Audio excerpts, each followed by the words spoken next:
are picked much more often. Like it will influence the meta a lot. Where like if Nyx was the #1 4-position hero picked right now, the mid pool would look unrecognizably different, right? Like you wouldn't see Batrider, you wouldn't see like a lot of these co-ops and pucks that we've been seeing. Like it's just funny how Dota works that way. How one meta hero suffers versus him more or less. One meta hero can drastically shift the common picks, especially when it's a support. They go with the Jakiro. This is your. I love Jakiro's patch. It's great on safe lane. It's a great position 5. Also, you get a lot of magical damage versus the Pugna. You don't really get threatened by Tiny as much as some other supports because you're just naturally very, very bulky, right? Because of that, it's a pretty solid pick overall.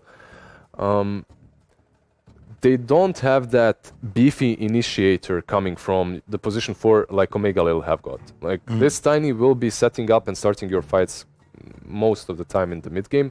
Rubik can kind of do that, but not necessarily in the same fashion. So that's something that they might be lacking, which is compensated a little bit by the Void Spirit, who will be able to be that first man in those mid game engagements. Grimstroke Pugna, pretty nice combo. The decrep plus the bug is really annoying to deal with. Yeah. Or the Phantom? Phantom's Embrace. Okay, yeah, Phantom. Phantom, yeah. You have the double suck as well, right, with the Soulbind, which is pretty neat too, but pretty much these two heroes do wonderfully together. It's a really good gang combo with the silence and the decrep.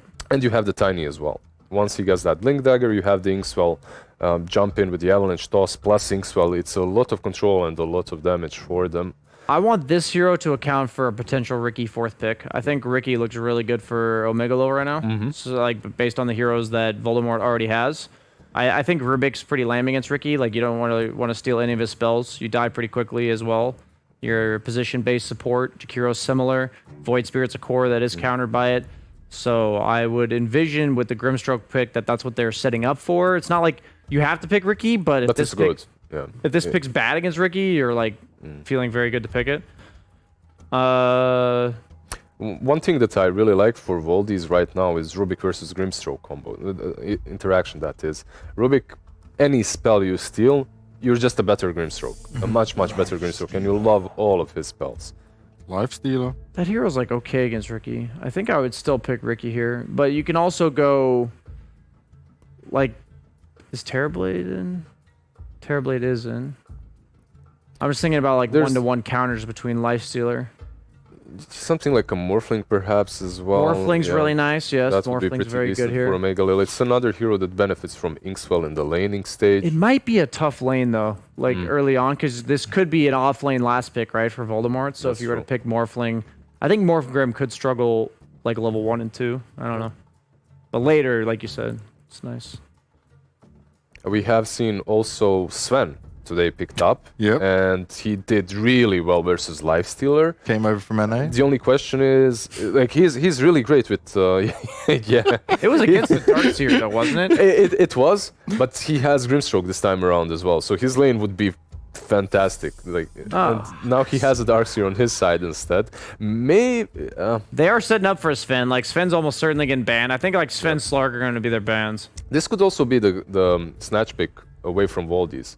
Like, if you take that Darkseer, you would have Darkseer with Jakiro combo with Ice Path, plus you would have Darkseer Iron Shelling the Void Spirit in the mid game. You would have Darkseer surging the Lifestealer in the mid game as well. With all of these combinations are really good. He wouldn't have that brawling type like Earth Spirit Clockwork, which could make it a bit difficult for him. Do you think? Oh, go ahead. No, he's mentioned the Darkseer. You mentioned Darkseer before. And he said, that we got a tweet about this, right? This is to bring up perfectly in time. Guy from Nikolai, he says, this is how they played Darkseer in SEA. Position 5. His stats were 2, 5, 33. All right. Wait, like he 33 assists? Yeah. Wow. Wow, that's a lot of assists. That's a lot of assists. Yeah.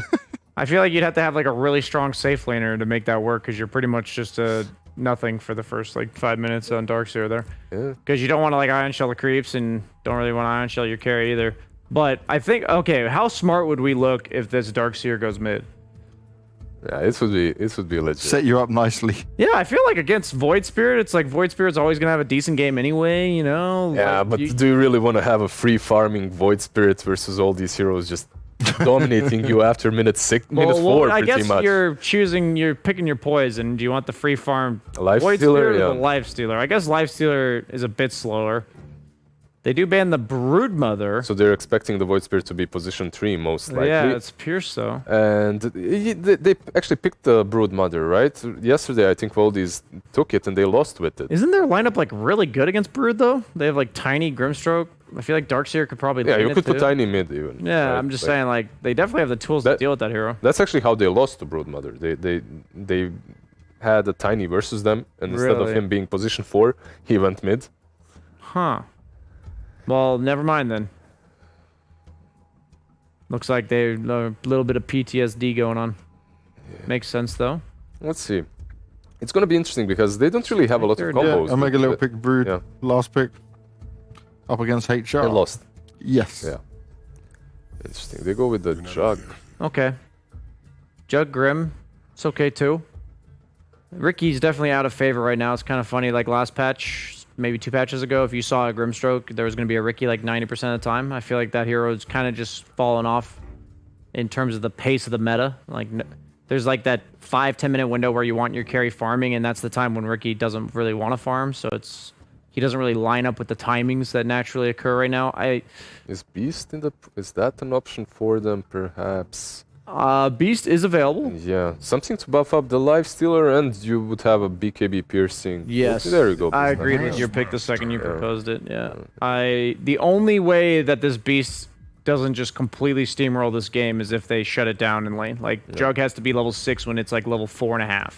If that's not the case, I think Voldemort crushes this game. So I'll be going with Voldemort here. Wow, straight But in with the early with it. insurance plan Okay. that if Beastmaster gets like crapped on in lane, that they Which will. is very difficult, though, right? Yeah, Like it's hard to do that. Yeah. But they're going to have to really mess this one up. Yeah, because he's like a really momentum-based hero. Like Beastmaster's the definition of feast or famine of a hero. So if he has a pretty decent game, I don't think they can play the map. Like I think nobody can occupy his lane. So whatever lane Beastmaster's in, that tower is just gonna die.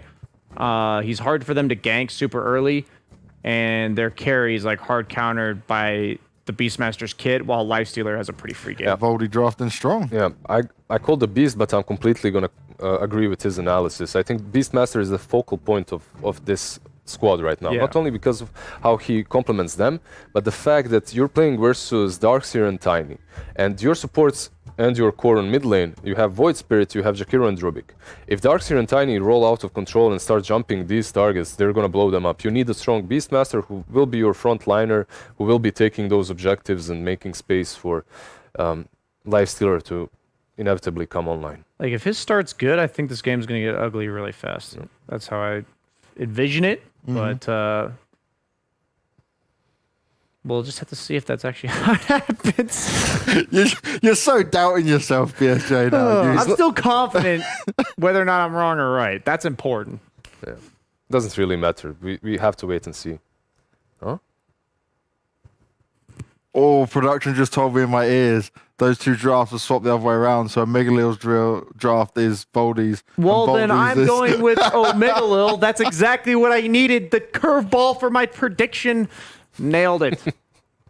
Oh, If dear. you The didn't, same thoughts if apply, you, just if you with the didn't opposite tell name. us that, he would be right. But now that you have spoke it, it's the should. Yeah, never mind. Too many double, triple negatives going on here. It's getting late for us. It's getting late for production. I got the you know. Beastmaster. I'll predict Beastmaster. Just sit on it. Doesn't matter who's playing as long as that Beastmaster does what you said. Is there some win conditions though here Yeah, for Voldy? definitely there is. Like as I said before, with the Darkseer Tiny combo, if they manage to roll out of control, you'll have these heroes jumping on top of these squishy supports. The Void Spirit as well might struggle from the mid lane versus, I believe, is a Pugna, right? Maybe Yeah, a it's Tiny. probably I'm a not sure. Pugna. Yeah, By the probably way, a Pugna. you know production stress. When all I heard in my ear that time was just, please start. So I guess we're going to start. We best get into game one, right? Go. The madness has gone down. We've got KP, we've got Pycat, we've got mixed teams, we've got more Pikachu added, and there's a plane going across KP's head because he's not flying out of the UK anytime soon. Thank you, Boris. All right. Wow. Thank you for that introduction. And I just love the way the production kind of jabed you guys. I feel like because there's a whole kind of neutral scheme going on the set, they want to see if your opinions were neutral. And I saw a little bit of backpedaling, a little bit of justification once you realized where the drafts really lie. As you know, just to confirm, we have got the Beastmaster lineup on the side of Omegalil here. Hi, Kat, what's your opinion on this? Like, who do you favor? Where's the strengths of each of these drafts in your opinion? Well, I heard BSJ, he said that the Beast draft is going to win. So I'm sort of inclined to go the opposite way. Ooh, But that's true. That's true. But then again, I mean, there were some valid points, I would say. It looks like a pretty free Nyx game, I think. I mean, it's really hard to kill this hero. Like, they have nothing that pierces this rage. And so it's going to be fairly easy for him to just play. Whereas Juggernaut is kind of countered by the Beastmaster. Now, I don't necessarily know if he has to have the best game, but I think the matchup just alone, like, it's just going to be there. The fact that the Jug can't play as freely as the Snakes can. No, and that's one of the beautiful things about Beastmaster. Not just the fact that, he can screw over heroes like Jug or Lifestealer with his ultimate. It's that kind of that free push early on, the vision game as well. It feels like Beastmaster is that type of hero that makes a team's draft 10 times easier to execute. Yeah, the one thing I do think, I mean, like, Holy have some nice things going for them. They have the Pugna with the Grimstroke combo, with the Crippled by Phantom's Embrace, where you can't really do anything. And none of the heroes, maybe bar, like the Void Spirit, really want to buy BKB, like Void Spirit might get a Yules or something. So you can't really do anything about that. And they also have some Juggernaut with the Iron Shell and potentially Inkswell combo. So they have pretty decent team fights. So you shouldn't count them out just yet. Does it feel like they maybe want to play a bit faster, though? Like, when you compare these heroes, does it seem like the ceiling is a bit higher for Omegalil and how deep they can go into the game? It's kind of tough to say. I think the thing is, like, generally, I think, like, Darkseer lineups are always usually pretty good against Beastmaster lineups, just because of how the heroes work. Once you scale, like, all the auras that you get from Beast, usually you get them from the wall, and you also kind of... Beast wants to run around and catch people off guard because their lanes aren't pushed, but Darkseer kind of deals with that automatically. So I think late game could be... I think it could go either way, depending on just how farmed the Jug is, I think. That's true. Like, Jug is that type of hero that can easily keep up. I guess the interesting part for me is I feel like we see a lot of Lifestealer, especially out of these kind of CIS squads. I think that's the region I've seen it played in most, I want to say, this year. Whereas other regions, they've kind of pit off the hero a little bit ever since we moved away from the Midas Radiance build-up, right? Yeah, I mean, the idea, right, is that, like, this hero is very single target, and they already have, like, they have Pugna to deal with this hero, and they also have Darkseer to deal with this hero, so it's not like in the sense that maybe the Lifestealer won't be afraid of dying, but it's also not super easy for him to kill any heroes. You know, you can search people away, or you can just decrypt them, and that makes it difficult for this hero to play. Whereas Jugger has a different, set of tools. Right now, Jugger, by the way, is falling a little bit behind this Beastmaster. Having to skirmish off of the lane towards the Rubik regularly is not helping him either. So Malik's definitely getting the better side of this top lane at this point. And as I talk about that, it's the bot lane where it happens. They were going back and forth for a little while, but in the end, Nico's the one to go down. Boogie's been wailed on a little bit as well. Don't know if they can really find this kill. Looks like they're going to try for it. In the end, Boogie has to stand and fight. Kellen gets another kill. Yeah, I'm curious to see. He actually went for the vacuum for one. Oh, Malik? Well, maybe not level 1, but he went for the vacuum phase. Okay, there's a little bit of a blood sport going on back and forth here. But yeah, it seems like I'm surprised with Darkseer not going for the early point surge though. Like, usually it's almost just a given you take it at 2. Yeah. And this is a good lane to do that in, right? With the double slows coming up. Definitely a very good lane to do it against. It's the greed right there. I mean, I can see where they're coming from, like cute possible plays with the Tiny as well, but now you're in a situation where you're alone. At least he's able to get it at 4. It's just, what if Tiny was forced out sooner, right? Like, this is why this type of kill happens in the first place. Yeah, you really don't want to give up these type of kills. The Nyx is he's very close to his Midas now. He's only 700 gold off. 4 minutes. So he's very happy with Darkseer doing this. And if you're a Jeek on this Jug in this game, are you thinking similarly, like farm oriented? Do I go for something like a Battle Fury, or do you think something a bit faster is required out of the Jug this game? It's a little bit tough. I think you might want to go Battle Fury just because you're the only, you're the only actual, physical carry on your team. There's no other hero that's gonna scale into late game the way that this Juggernaut will. So I could definitely see him going Battle Fury. If there's some other fighting build he could go for and then transition into, you could get some Yasha or some basic stat items first and then go back into Battle Fury. But you definitely want to have something so you're able to farm. Ash will pick off in the bot lane. Just the Iron Shell plus a Tiny. Nothing really Jakiro can do against that. It's not often you say Jakiro is, going to be outmatched in the harassment department.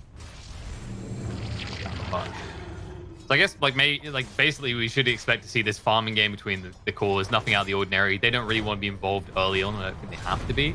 Really, then it comes down to, who can set the pace with the other heroes. Because, one side has this Beast, one side has this Pugna. What I feel is, what should be happening, aside from this kill bottom, it doesn't really matter that much all for the Darkseer, but I think that it should be pretty rough for THD to stop a Darkseer alone. And I think this Darkseer should, ideally, he should just be cutting waves. And I think the Tiny can rotate towards top.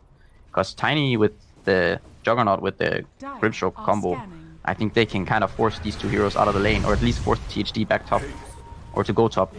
And I think that would definitely favor Voldy at this point. Well, meantime, in the bot lane, Boogie is going to get caught out for the second time with Sunlight's rotation. That's kind of the man that was missing from that situation. You mentioned Tiny going top, he's doing that. He couldn't really ever try for mid because once Void Spirit has 6, it's just no longer a kill. He might be able to catch a kill here. Stroke slows down Malik, nice lift from Vampire to try and save the day, but the Avalanche coming through, they need to toss one of them.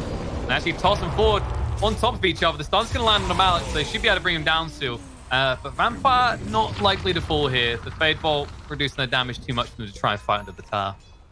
Yeah, and they managed to keep the healing ward still alive as well. So nice place.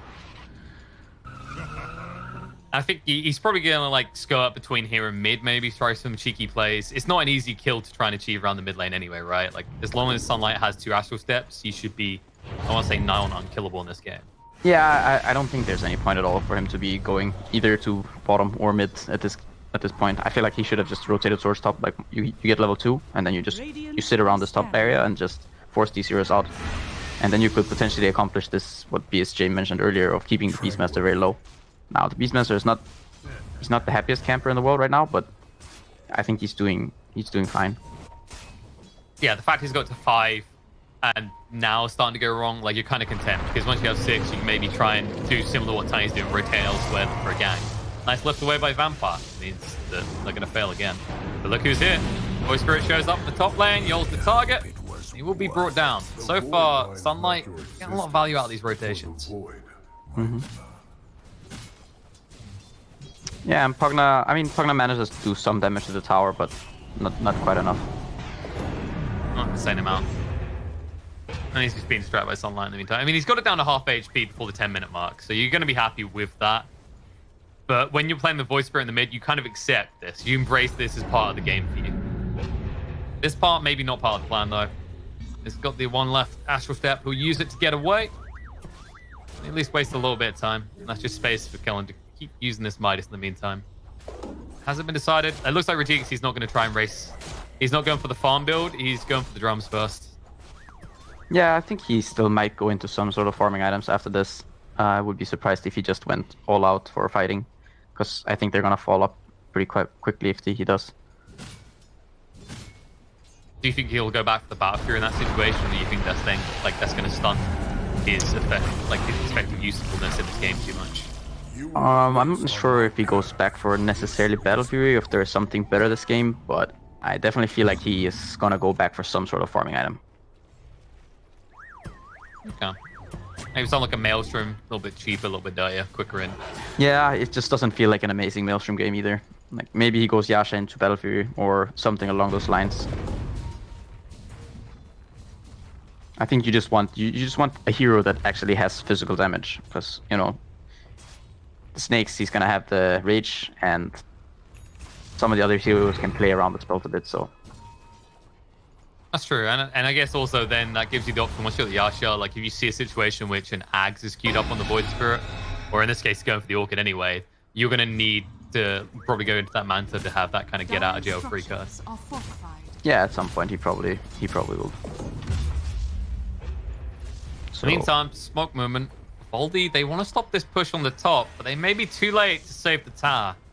Just a matter of what they can get on the retreat, possibly. The Primal Roar comes out, they jump Rajik. Is this going to be the bait, though? Can they get through him quick enough? He has got the Omni Slash to work with. He's going to go for the Inkswell. Blade Fury first. On to Malik. We'll stun him up. Move in. He's getting low from the balls alone, though. Now the Macrophile going down. Dodge out comes out from the Juggernaut. He's going to come out on the right side of things, but not well enough in terms of health, as he still gets brought down by Rubik. Niko's going to be chased onto as well. And this Beastmaster, you might get the kill on him, but he gets the tower plus 2 kills. You got to respect the army. yeah, some awkward spell casting there. I think they decrypt the target that he was using Omni Slash on, and it also kind of just took too long to kill the hero he was trying to kill, so he ends up going down. And yeah, good trade for Omegalil. Let's get better. Yeah. The Sunlight, he just opened the door to the tier 1 in the mid. And that's kind of the convenient fact. You know when you're a Beastmaster in that situation, like, all right, you killed me. That's fine. I was done with this lane anyway. I'm just going to click down this one and continue what I was doing previously. Yeah, so far the Snakes is having some very, very uncontested game. He's just free farming. He has 1 kill on top of it and 4 assists and a very early Midas timing. Meanwhile, Rajik has 2 kills, 2 deaths, 1 assist, and has now acknowledged he needs a Battle Fury. It's just, is it going to be too late? They can at least get their hands on this tier 1 tower, even though Sunlight came down here. But look at all the space that's being taken up by Omegalil on the top side of the map. Like, they own this joint, all right? You can basically draw a line. This is where they're allowed to be and where Voldy cannot. Yeah, and the thing is that they have this beast. Now, I'm somewhat curious of this idea, because I feel like the beast could just be top hitting this tower already. And I think that applies more pressure than just letting the Rubik take this lane. And the Rubik can then easily relocate to bottom. But yeah, they're gonna be dealing a lot of damage to this top tower. The stolen Nether Blast and the Beastmaster. So it's gonna be a forced rotation up the top. TP's coming in. Tiny's looking to cut them off. They're going to stick together for the time being. They go for the steal. They get the Iron Shell. Niko doesn't want to deal with Vampire. He's a bit too tanky with the raindrop. But they force a double rotation. You can already see they start scouring around bot. Happy Diorara is looking for someone who's trying to retreat. Voldy are going to smoke up with 2 in the mid lane. They are moving towards top here. However, now with the Lifestealer alongside the Beastmaster, this could backfire quickly if they get caught at the wrong point of the pincer maneuver. This is such a tough kill to get. Yeah, like when Lifesteal is just bodyguarding like that, there's no entry point. And it's just wasted time. At least Juggernaut was farming bot in the meantime, but he needs all the gold he can get. Yeah, the only way I think this Lifestealer actually dies is if he walks up a high ground into the Cripify plus the Phantom's Embrace. Or if at some point later on in the game, the Juggernaut just has way too much physical damage and gets an ult on him. Otherwise, bringing the Snakes down is going to be really, really difficult. Not going to get easier, especially for Rajik, who gets hit by the Primal Roar Ice Park Macrophile combo in the bot lane. And they just make it look so easy. Perfect target for them. And in the meantime, Kellen, he celebrates his team by using that Midas in the top and building an even bigger lead over the Jug now. Over 2,000 gold difference between these two POS ones. Yeah, it's very difficult right now for Voldy to play the game. It's very hard for them to set up kills. The Tiny is far away from this Blink Dagger. The Juggernaut doesn't feel very safe going to lanes because he can't stand up to the Nakes. He can't really go to any lane where Beast is. So he's forced to farm, but almost any hero can just push him out of the lane he's in. And so he feels really bad. And you can see how they felt a little bit lost. That's why they just all stack up, go towards mid. Sunlight, able to back away, has got the Astral Step to work with. He's going to actually have to use the second one. No, he's going to get stunned. That was maybe a mistake. Let's get away from Niko just in time, but they still lose the tower. Around the back, Diorara, he was just checking what's up. What's up might be his death count if he's not careful. He'll be able to move away in time. Yol, however, isn't so lucky. The Surge will not save the day. Kellen gets a casual kill on his farm route through the jungle. Now, on to Malik, down to half HP, pushed back into the mess. It's brought down Diorara. It's going to be the second kill under the wall from the Darkseer. Now, moving in with the Soulbind, left on the 2 after the steals from Root being on point, but it's not doing enough damage just yet. Boogie is going to live, and Kellen gets a little bit too greedy, does get brought down. And they're chasing forth for more. They're looking to make it a team wipe. Sunlight trying to move away, has one more Astral Step. He will escape. But Voldy will take that exchange. Yeah, very happy with that team fight for sure. I think that's the best case scenario for them. They. Okay. I think Sunlight thought he was going to hit the Remnant because he did have Dissimulate available there. Yeah, that was awkward on top of awkward. Maybe he recently changed his hotkeys. And yeah, it is. You go between like the old school Warcraft and just QWER. Yeah, I mean it's a strange decision. They decide to go take a team fight when they don't have Roar. I'm not sure if any of the Necro books were actually available. And they just don't really have any spells to be able to fight at that point. And when Beast gets caught out so early and THD as well, and then they keep on fighting, it's just they kind of just gonna go back to the way things were, where they just split up the map and they make this Juggernaut unable to farm, and they kind of just push out lanes and take these engagements when they have their spells ready. And you really can't justify the way that fight is caused, right? Because your Jakiro is being attacked, you see the response. So it's not even like, oh, we were doing it to save our life stealer. He was just casually going through, did get a kill to start the fight, which was nice, but at the end of the day, that move is caused by Happy Diorara being caught in the river. Yeah, I mean it's hard whether or not it's if someone is caught in the river. You don't really want to defend your THD. It's a THD. You don't really care about this guy. Yeah, I think it's maybe a case of also just overrating your strength at this point in the game. Like, the net worth difference isn't significant between the teams overall, but you can kind of see how Omegalil, with the start they got, they may feel a little bit more potent at this stage. Voldy proved that's not the case. I mean, this is what they want to be doing, I think, much more so. Like, now they're going to set up on top. Beastie's going to have Book 3 flying in, so potentially he can threaten the high ground. Both teams wasted Glyph. I feel like if you're Omegalil here, I think you kind of want to aim to maybe cancel some ports, potentially, and just keep going top. They should have the vision up top, and they can see who ports in, and it should be kind of easy for them to set up there. I'm actually a little bit hesitant. They're going to back away for the time being. Just think they're trying to take the cheap and easy goal of like towers. Exchange-wise, they didn't really get much damage on the tier 2 mid, so it was more or less an even exchange. You can already see the vision got down by Voldy is favorable. Speaking of Voldy, they're going to lose a member as Yol couldn't get away from Kellen. He just hits too damn hard at this point with the armlet. And it looks like he's going straight towards that Nullifier. Already has the Sacred Relic. That's a casual kill found there between the army and the Rubik on Taniqua. They just make these kills look so easy. And the most kind of key focus here is it's always around this Beastmaster, right? Like, it's always Malik and the army that's just insufferable for the side of Voldy. Yeah, and it's also nice that he doesn't have to waste the Roar. I mean, the Jugger's going to pour it out in time on bottom, but it still just means that the threat is still there. Yeah. And he's only getting out because of the amount of vision they've committed to the bot lane right now. Like, 3 wars down here on the side of Voldy. And it's always going to be harder to try and match Omegalil's vision game because they do have that Beastmaster factor. Double damage. Makes me wonder, when's the point when you're like looking to maybe smoke up? Because it's not like you're going to have that big blink dagger to play off of Tiny anytime soon. He's still so far away. Like, who is actually giving this juice, right? This amplification that allows you to go and easily take fights? I don't really see the item anytime soon. Yeah, I'm not sure necessarily if there's an item they're waiting for. I think what they want to do is they want to take the bigger type of team fights. They don't want to play the small skirmishes. It doesn't favor Voldy since they lacked Sable so heavily. It's very hard for them to just find these small kills. So I think they're kind of just content. Maybe not even content necessarily. It's just that they don't really have any good options of making kills happen. So they kind of just have to play the game this way. If they manage to smoke up here and get a kill on the Beast, that would be definitely an ideal situation. I mean, Malik had the right idea. He was backing up. He knew something was not right, but that's just too quick. Now, I said how much you want to blink dagger on this Tiny, but when you got Darkseer, that's a reasonable consolation prize for game. Yeah, I mean, this is definitely what Voldy want to do. Like, if you're given these opportunities to just run in and kill a Beastmaster, I'm not necessarily sure if he should be showing. Like, I think the split on their heroes should be slightly different. The Beast showing in lanes like this doesn't really make too much sense.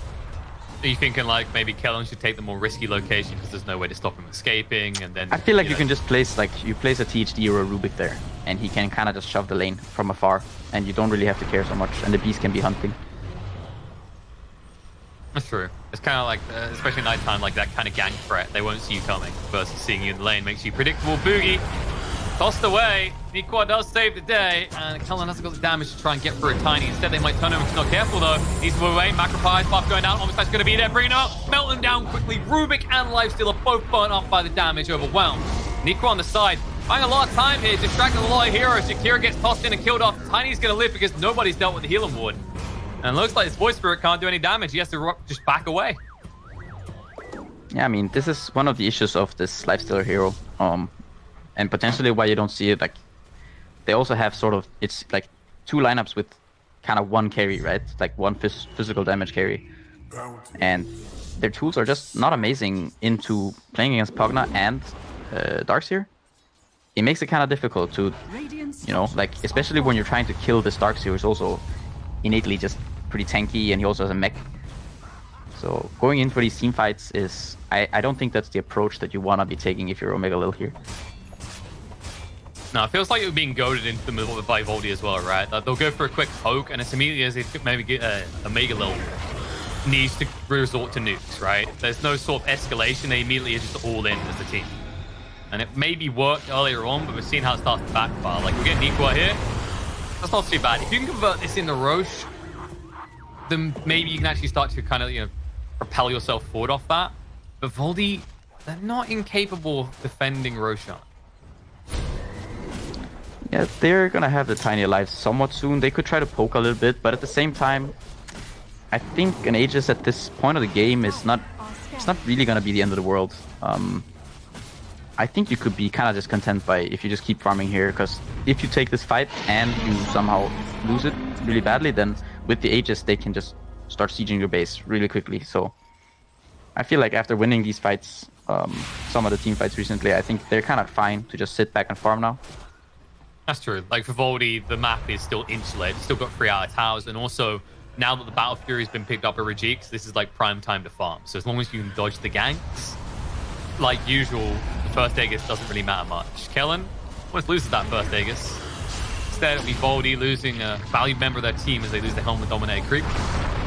Kellen's trying to move away. It's going to be Ran stopping over the damage, get him down, but nice spin from Rubik. Gets close enough that they would infest and move away. Is Rubik going to give his life? The life drain isn't able to do enough damage. He's so stupidly tanky with this Lifestealer inside him. Yeah, and I think you're still, I think you're just happy. Like, if you're Voldy here, even though you don't get the kill on the Nakes, of course you would have preferred to get the Aegis out of his hands so fast, but even so, you don't really mind just that this is happening. Just keep delaying the game and just go for the big team fights.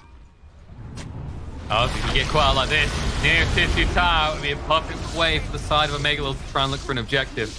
You need to go back for the creeps now, but getting rid of the Darkseer, that is a big chunk of the team fight that Voldy has available. I'm actually trying to see if anyone's going to try and go on Kellen here. I feel like you should be hard committed to the tower, right? There's no way that Voldy try and fight without their aura.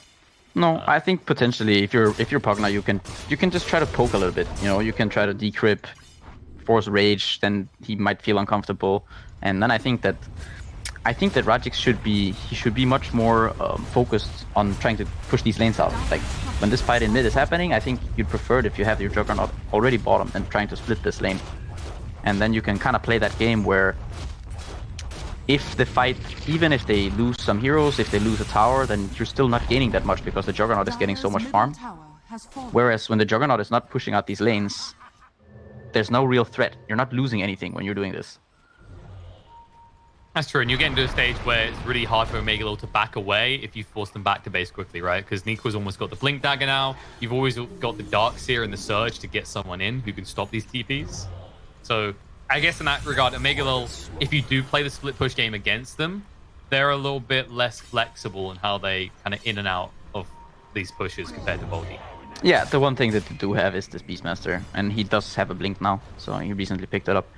So it is a little bit scary. If he's off map for too long, you need to be careful, but at the same time, there's always this, you know, like, you have to weigh it for yourself, the pros and cons. You need to get the lanes out, and you need to be able to play aggressively whilst not getting caught out. All right, smoke coming out. Omegalil moving back to the primary die. Jungle killing is leading the way. Are your senses tingling because there's smoke on smoke right now? You know someone has to be up, and they're just casually gonna run past each other. Ooh, like two ships of the night. You can kind of feel that moment where it looked like you might break the smoke. Yeah, and they ping it out because they see the bounty gets taken on the observer ward. But I think this is definitely favoring. This should be favoring Voldy still. The Aegis, the Aegis is still in the hands of Omegalil, and I think if you're Voldy, you're just happy. Just keep trading, keep farming.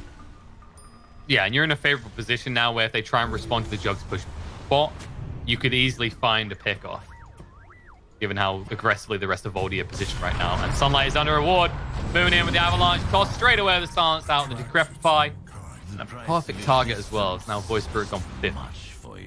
Yeah, I mean, and that's one of those things that you have. You have this decrypt into tiny damage and, potential with the Phantom's Embrace where you can't do anything unless you have a BKB or Yules. And I like the Omegalil, they decide they've had enough kind of like this dance. They immediately just force someone back to base. So now you're in the situation where if you're Voldy, hanging around bot still is incredibly dangerous because you know you could get outnumbered in 20 seconds. Yeah, at the same time, they have to make all those ports happen, and you can kind of fish for some information, and, they're still lingering here with 4 heroes, so... Well, the 5th that's in base might die before he can respond, but no, the Soulbind comes down. Mallet gets baited in. Yes, the Grimstroke will go down, but Mallet, where you going? Can't get out of range of Wish. Yeah, and this should be soon the Aegis expiring in not too long. Definitely not a good job of buying time, especially a critical point for the Juggernaut. Now at a stage where we'll be able to have the Manta style available. Now he's not as flimsy or easy of a target for the side of Omegalil in these ganks when he's split pushing. I'm curious. Yeah, I like the fact so Aegis is expiring, but Nyx is not queuing up the Abyssal, and I think this is what you need. Nico doesn't want what that's all about. Kellen has to back away as well. He's getting extremely low here. He's the illusions just to stay alive and up and healthy. He's going to turn around, going to Rajix right now. They tried to bait out something from Rajix, but it won't work. Sunlight just has to back up with a new passenger inside of his body. Yeah, still lurking inside the Void Spirit. This could potentially be a good way to set up a fight for them. Yeah, it's always that kind of awkward thing where you can't kind of mind game them because it's very obvious when Lifesteal is inside a target. But this means that like Void Spirit can just make that kill happen. There's no sort of rebuttal opportunity because he has over 3,000 HP right now. Yeah, and I like the fact that the Lifesteal didn't show up. It means that they at least have potential for getting another kill. So. Yeah, they tried for it there, but the Astral Steps were on cooldown. Otherwise, you definitely dash in first to make sure there's no blink out by Nikwa. Yeah, and double Paladin Swords coming out. Well, if you needed any other hint, this is a Boss 1 focus game. The perfect item in the tier 3 for the Boss 1 does come out. Scanning.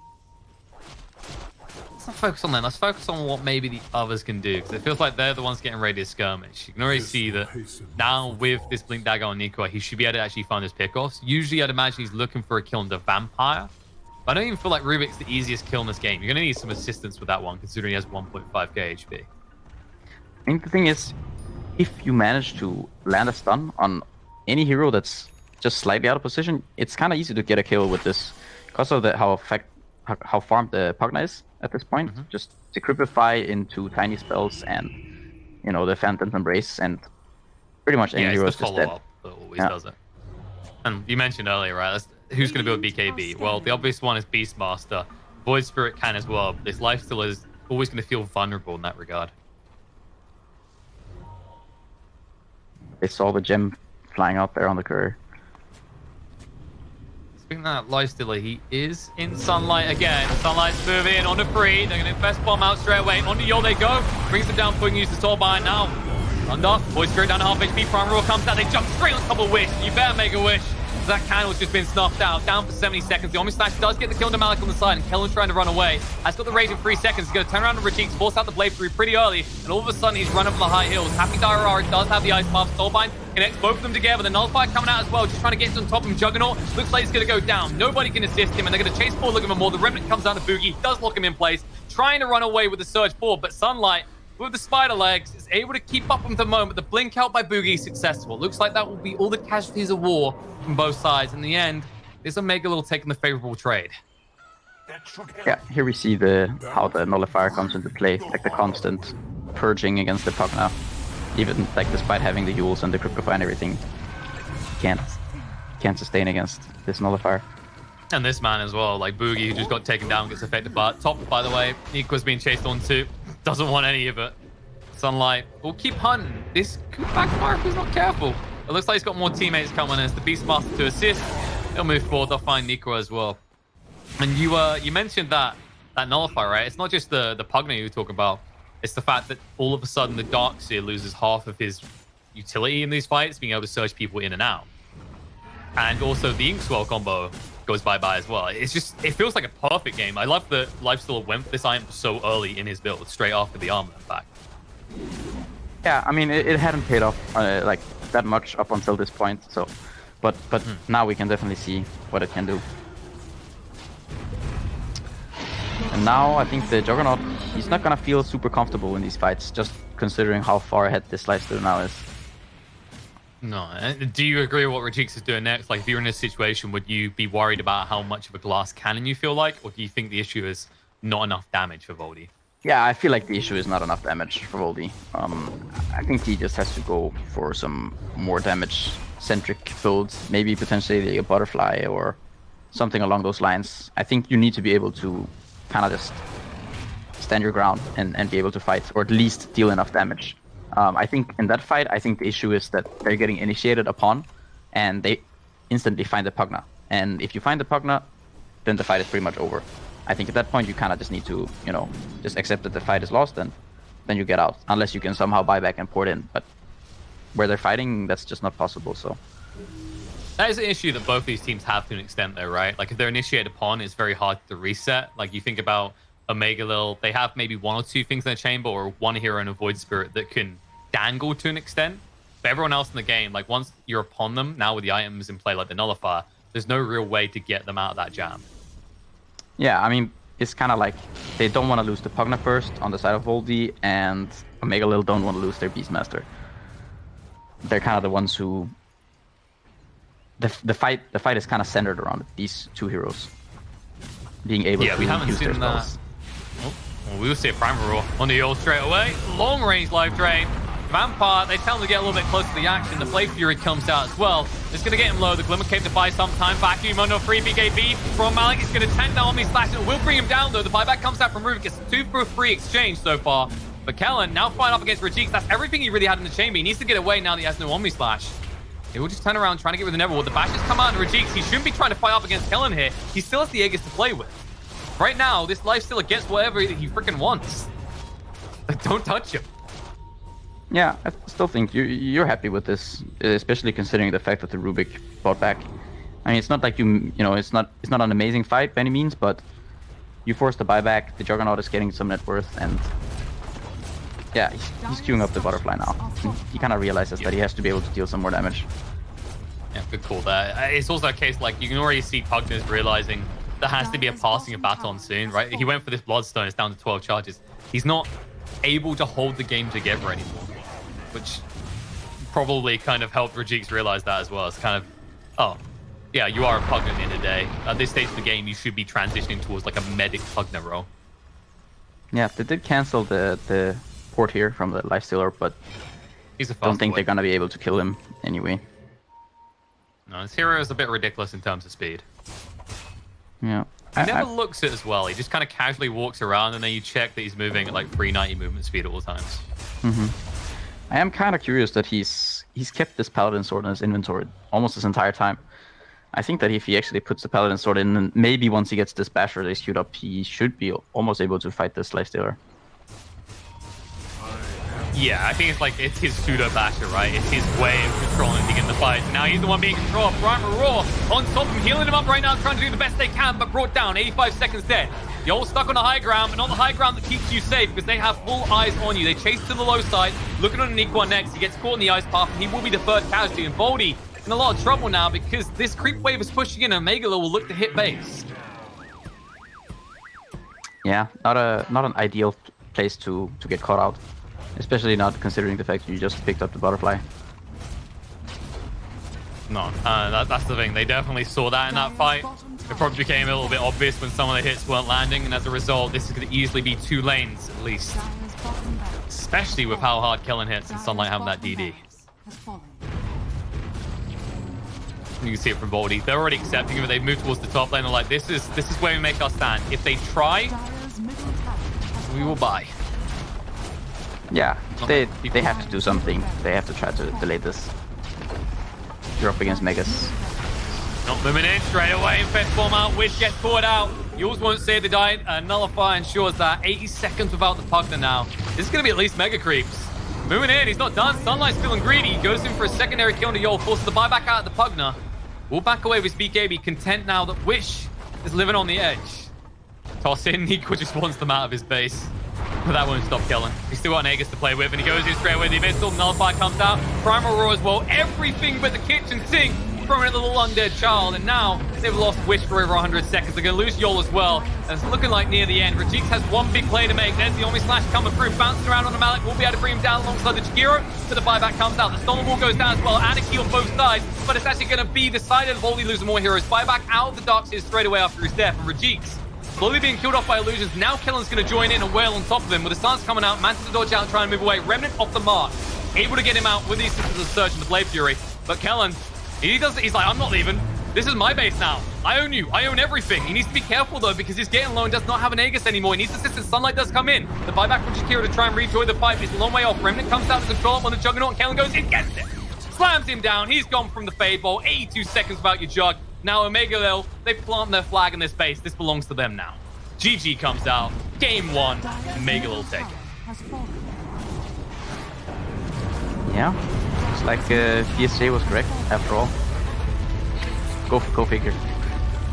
There's gotta be a first for everything, right?